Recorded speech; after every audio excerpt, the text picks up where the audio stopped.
So, my take on the Alabama Brawl, coming right up.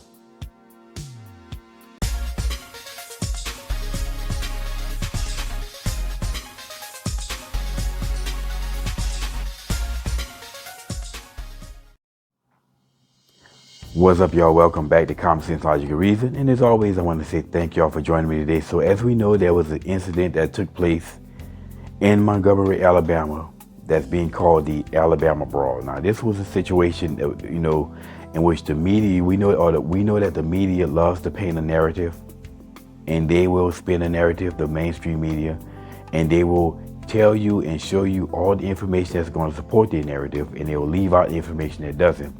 And this incident was no different. They left out a good bit of information to push said narrative, and I'm going to give my own 2 cents to take on what happened. Now, I'm not going to show the video because the videos are out there. I mean, there's just many of places you can go watch the sources of the video. It's been shown time and time again, going viral. That's what it means to go viral. So I'm just going to illustrate about what happened during the brawl. Now, to set the scene of what happened, essentially what's being reported is that there were a group of white boaters who docked their boat at the dock, and reportedly they were told they can't leave it there, but they left it anyway, and it was basically preventing other boats from docking, and it was slowing everything up. And most notably, I believe a city boat that was trying to dock, but it couldn't because of the boat that the white folks left. And that's pretty much what is being reported about what happened. Now, there were 3 fights that took place. There were 3 viral videos, and I'm going to illustrate what happened in all 3 videos to give my take on this. Now, let's go to the first video. Now, this is one that really started all the altercation. There was a black dock worker. Some people are saying that he was a riverboat captain, and the way he was dressed, I would have to say yes, he probably was a riverboat captain, typically with that white shirt and black shorts, something like that. So it looked like he was either that or security guard. He looked like he probably was a riverboat captain.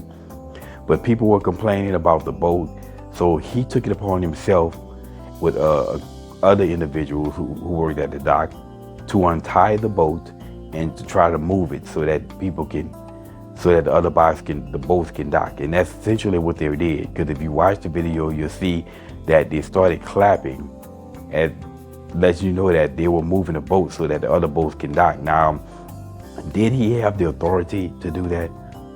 I seriously doubt he did. So basically, he resorted to N-word shit.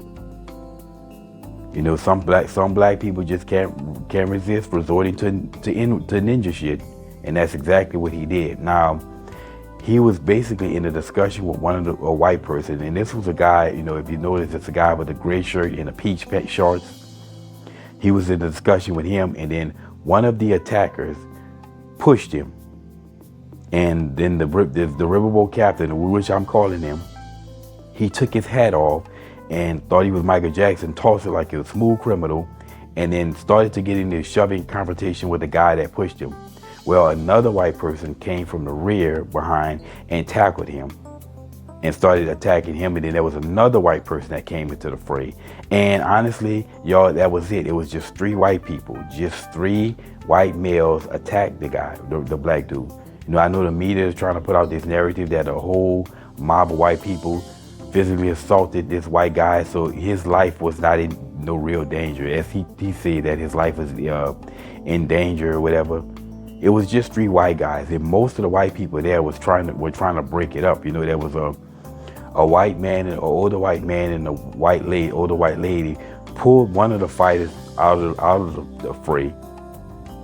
And then I believe that same woman tried to pull another one of the white guys who was fighting, but she wasn't strong enough to do it. And then there was another white guy there. I believe he had something like a red and blue type shirt, red, blue, and gray type shirt. The guy that initially pushed the riverboat captain, he pushed him. So apparently he told him something about fighting, and the guy didn't like it. So he pushed him. But it was only 3 white people. It was not no mob of white people stomping no black man and beating a black man to half to death that they're trying to paint this narrative. It was only 3 white guys, and most of the white people basically were trying to break it up and separate them. So once those 3 white guys were pulled out of the fray, and you can see that the white guy that he was initially talking to with the gray shirt and the pea shorts, they both got up together. So they were the white guy was trying to help break the fight up, and he ended up at the bottom of the pile. They both got up together. The riverboat captain then went charging after them, and that's pretty much where the video stopped. You know, he went in their direction and stopped and came back. Now, I would say that those white guys, they were wrong for physically attacking that person. You don't physically assault somebody. They were wrong in that regard, those 3 white guys. So if they were arrested, they should be arrested. However, the riverboat captain, you don't take it upon yourself and take the law into your hands and untie somebody's boat and move it. If they don't want to move their boat, you have to call the law enforcement, and the official, whoever the law enforcement is it the police or is some dock security people who have the authority to move the boat. That's who you call. You don't take it upon yourself. And that's the mistake that he did. So in that regard, he was wrong. So both of them were wrong in that regard. So let's go on to the second fight. Now, this is when the black dock workers went up to, and basically they went up to and challenged those white people on a boat. Apparently, they got the boat and they moved it somewhere. They moved it to the side, and the black person, all those black people, went to confront them. And when the second fight broke out, and we saw, again, they were attacking other people. Another fight, a white woman was thrown in the water, and so on and so forth. In this case, a lot of people are saying that these men were in the right, those black men, and those white people got what they deserved. No, they were actually wrong. According to the law, they were wrong. Okay, you do not have the authority or the right to go confront somebody by the incident. You cannot say that they were coming to the aid of their dock worker. The incident was over. The initial fight was over, so you're not coming to his aid. And then they were trying to say, well, it's self-defense. It's not self-defense if you're approaching someone. They were wrong. Okay? Again, more N-word shit. You cannot confront somebody and then say that is right. If you're going to do that, you have to know that you're in the wrong. Okay? The situation was over. It was died down. You call the law enforcement and let law enforcement do their job. You don't take it into your own hands to do vigilante justice, and that's exactly what they were doing. So they were wrong. And if those white people would have had a gun or something on their boat and would have shot, those white people could have claimed self-defense or stand your ground. But they were not in the right for going and confront these people. You let the law enforcement. Now, it appeared that there were actually police officers that was there. So I'm trying to figure out if that were really Montgomery police officers, then why did they even let it get there for? They should have controlled the situation and stopped those gentlemen and told them, hey, we got this from here. But apparently they didn't. So I don't know if these were cops or not, but those cops didn't do their job. Now, is it racial up to this point? I wouldn't say it's racial. It's possibly, the first fight clearly wasn't racial. It was just simply tempers flaring. Whenever tempers flare and alcohol is added, it's not a good thing. But I wouldn't say the second fight was racial. I think it was just dock workers trying to get some get back at something that happened to a fellow dock worker. But I wouldn't say that it was race involved.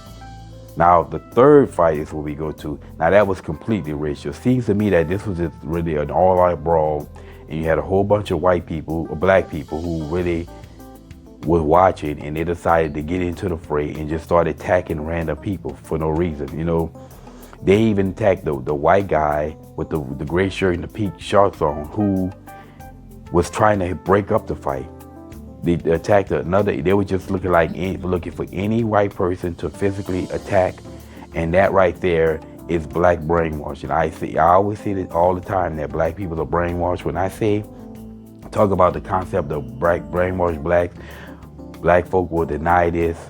They will deny it to the high heavens, but yet they will consistently give you evidence, show you evidence and proof of their behavior, that they're brainwashed. When I always say that when race starts, brains stop, there's your evidence. You know, I say that when black people hear race, they turn to, a bunch of mindless zombies. That's their evidence. Going around attacking random white people that had nothing to do with it. Hitting a woman with a chair, a white woman with a chair. Let this have been the other way around. And a bunch of mob of crazy whites would have been attacking any black person they could find that they saw.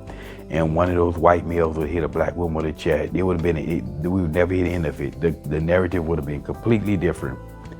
Again, just to show you black hypocrisy. Black hypocrisy exists, not something I just make up, that I made up.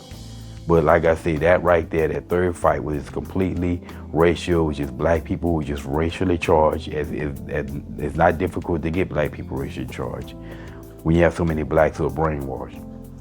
But there should have been more arrests there. Now it appears that the guy that hit the woman with the chair, the police did arrest him. I don't know if he was literally arrested, but they basically contained him. But he should have been arrested for that. And any of those blacks who just going around just randomly assaulting somebody because they're white, they should have also been detained, because you can't just get all the emotion in your feelings because you heard the hurt race. You have no justification for that. That is, you do not have the law on your side by acting in this way. Now, there were two things that really stood out to me after watching this.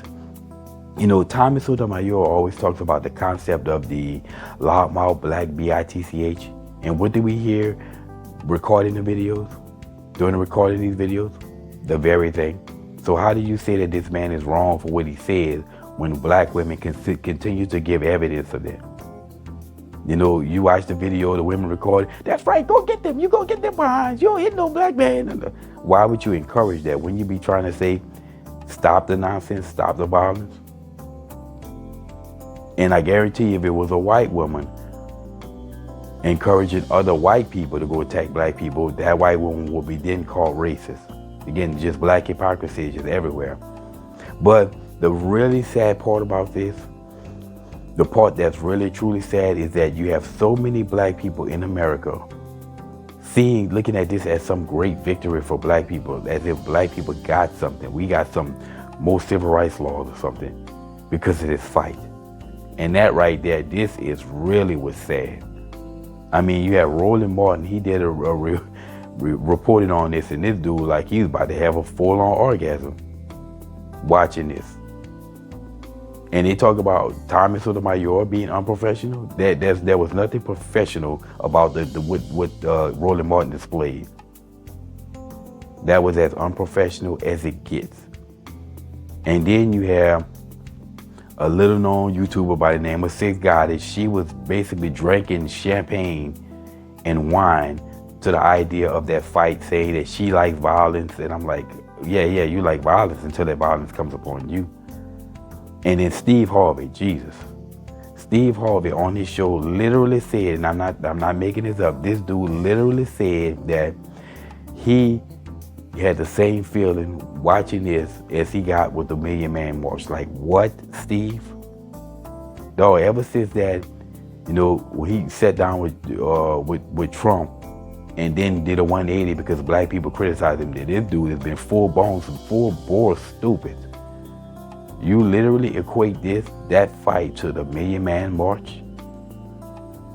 And then I also heard a report that there was a black man selling shirts of took a steal of those blacks who confronted the whites when they were on the boat, took a steal of this and was putting it on shirts and selling it. Bro, black people are freaking lost. I'm sorry, y'all. If any black person who believes that this is some great victory, we're lost. I mean, there's nobody who can sit up and challenge me on the concept of brainwashed blacks anymore. You cannot. Well, they never could. But You try to challenge me on the concept of black brainwashing, I will bring up this incident and show you black brainwashing, how blacks responded to this. Because this was no victory. This was actually a loss for black people. Okay? If you really look and truly look at this, because what we saw here was black people acting in the ways that black people act, in the ways that so many people complain about. And the thing about it is, all those same people look at this as a victory. These will be the same black people who ignore all the incidents when you have blacks fighting each other. Got video on top of video on top of video. Black females fighting each other, fighting everywhere, fighting at the Popeyes, fighting at Walmart, fighting at Wendy's, jumping through drive-through windows, in fast food.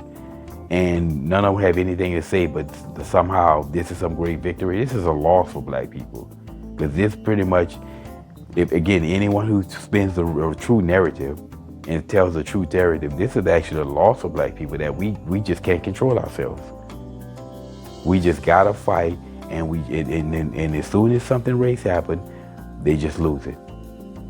Anyway, y'all, this is my 2 cents on this. Any black person looking at this as a great victory, man, it's just proof that black folks are just lost in this country. Jeez. And I don't know how we recover it. I don't know if it's possible to recover, save. No, they wanted to save the black community. I don't know. It's not even. Is it worth saving?